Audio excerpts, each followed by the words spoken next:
Perkenalkan, nama saya Jenny Marcella Bekak. Saya mahasiswa dari Universitas Tribhuwana Kalawahi, Fakultas Keguruan dan Ilmu Pendidikan, Program Studi Guru Sekolah Dasar dari kelas B semester 1. Nah, di sini saya akan melengkapi tugas dari mata kuliah pengantar pendidikan yang berjudul Inovasi Pendidikan. Jadi di sini saya akan membahas beberapa poin.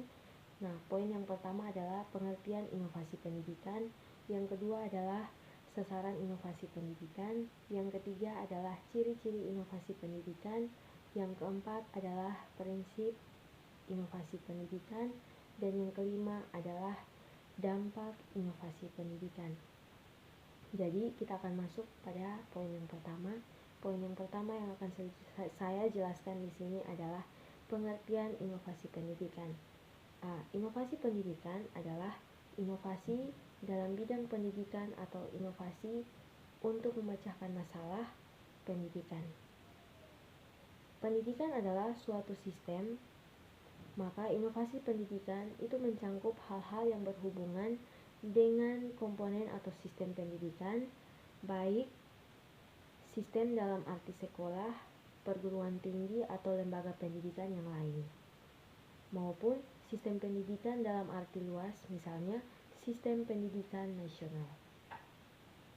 Inovasi pendidikan adalah suatu pembaharuan dalam pendidikan menyangkut ide, praktik, metode, atau objek dan secara kualitatif berbeda dari hal-hal yang ada sebelumnya dan sengaja diusahakan untuk meningkatkan kemampuan guna mencapai tujuan pendidikan dan juga memecahkan masalah pendidikan. Kita akan masuk pada poin yang kedua, yaitu poin yang kedua, sasaran inovasi pendidikan. Jadi, setelah membahas pengertian inovasi pendidikan, maka kita akan menguraikan tentang sasaran inovasi pendidikan. Nah, faktor-faktor utama yang perlu diperhatikan dalam inovasi pendidikan adalah guru, siswa, kurikulum, fasilitas, dan program atau tujuan. Jadi, yang pertama adalah guru. Guru itu sebagai ujung tombak dan juga pelaksanaan pendidikan yang merupakan pihak yang sangat berpengaruh dalam proses belajar mengajar. Nah, yang kedua adalah siswa. Jadi, siswa sebagai objek utama dalam pendidikan, terutama dalam proses mengajar, siswa yang memegang peran yang sangat dominan. Nah, yang ketiga adalah kurikulum.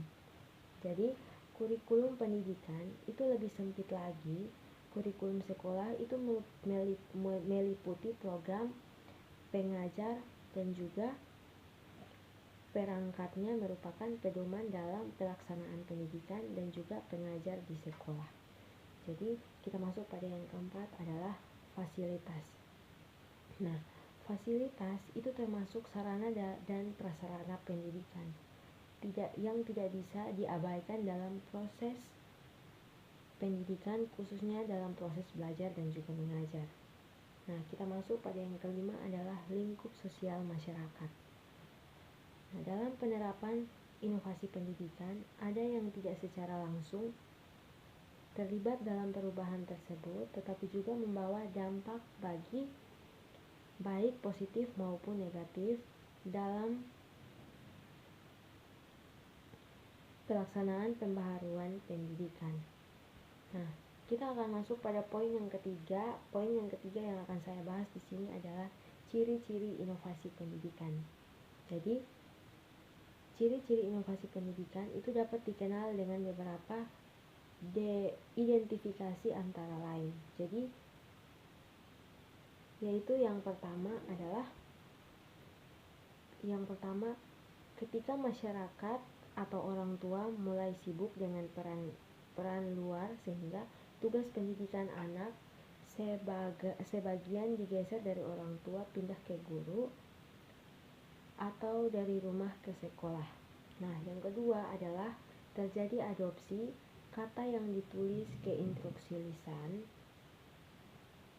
Yang ketiga adalah adanya penemuan alat untuk keperluan pencetakan. yang mengakibatkan ketersediaan buku lebih luas.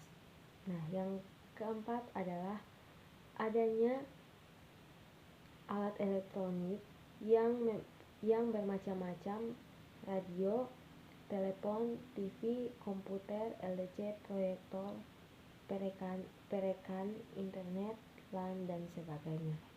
Nah, kita akan masuk pada poin yang keempat. Poin yang keempat di sini yang akan saya bahas adalah prinsip inovasi pendidikan. Jadi, ada beberapa prinsip inovasi pendidikan. Nah, prinsip yang pertama adalah inovasi itu memerlukan analisis sebagai kesempatan dan juga kemungkinan yang terbuka. Artinya suatu inovasi itu hanya dapat terjadi kalau kita mempunyai kemampuan yang analisis. Nah, poin yang kedua adalah inovasi sifatnya konseptual dan juga spiritual. Nah, yang artinya bermula dari suatu kegiatan untuk menciptakan sesuatu yang baru yang dapat diterima dari masyarakat. Nah, yang ketiga adalah inovasi harus dimulai dengan yang kecil.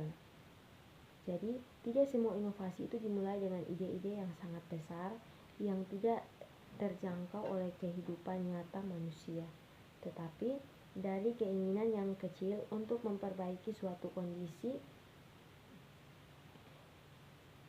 atau suatu kebutuhan hidup yang nyata untuk kelak mempunyai impact atau suatu kebutuhan hidup yang ternyata sangat luas terhadap kehidupan manusia selanjutnya. Nah, yang keempat adalah inovasi dirasakan kepada kepemimpinan atau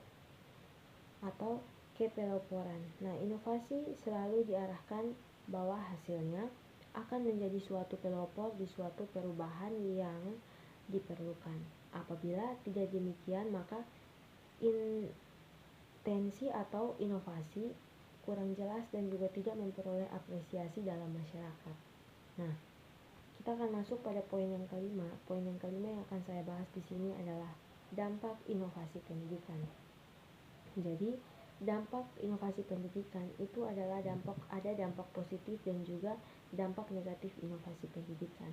Nah, di dalam bidang teknologi, komunikasi itu mempunyai peran yang sangat penting dalam bidang pendidikan, yaitu yang antara lain, yang pertama, munculnya media massa, khususnya media elektronik, sebagai sumber ilmu dan juga pusat pendidikan. Yang kedua, munculnya metode-metode pembelajaran yang baru yang memudahkan siswa dan guru dapat berproses di dalam pembelajaran. Yang ketiga adalah sistem pembelajaran itu tidak harus melalui tatap muka. Nah, dengan kemajuan teknologi, maka proses pembelajaran itu tidak harus berpertemuan siswa dengan guru, tetapi bisa juga menggunakan jasa pos internet dan lain-lain. Di samping itu juga muncul dampak negatif, yaitu yang pertama, penyalahgunaan pengetahuan bagi orang-orang tertentu untuk melakukan tindakan kriminal, yaitu bidang informasi dan juga komunikasi. Nah, dalam bidang informasi ada komunikasi yang telah terjadi kemajuan yang sangat pesat, sehingga dari kemajuan dapat kita rasakan dampak positifnya, yaitu antara lain yang pertama, kita akan lebih cepat mendapatkan informasi-informasi yang akurat dan terbaru dimanapun melalui internet. Yang kedua yaitu kita dapat berkomunikasi dengan teman maupun keluarga yang sangat jauh hanya dengan melalui handphone.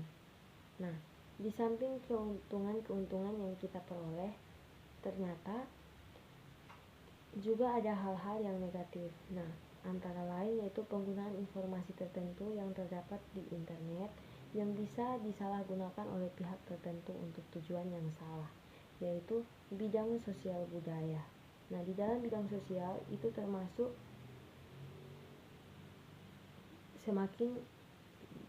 yaitu bidang sosial budaya, yaitu yang di dalamnya adalah kemerosotan moral di kalangan warga masyarakat, khususnya di kalangan remaja dan juga pelajar.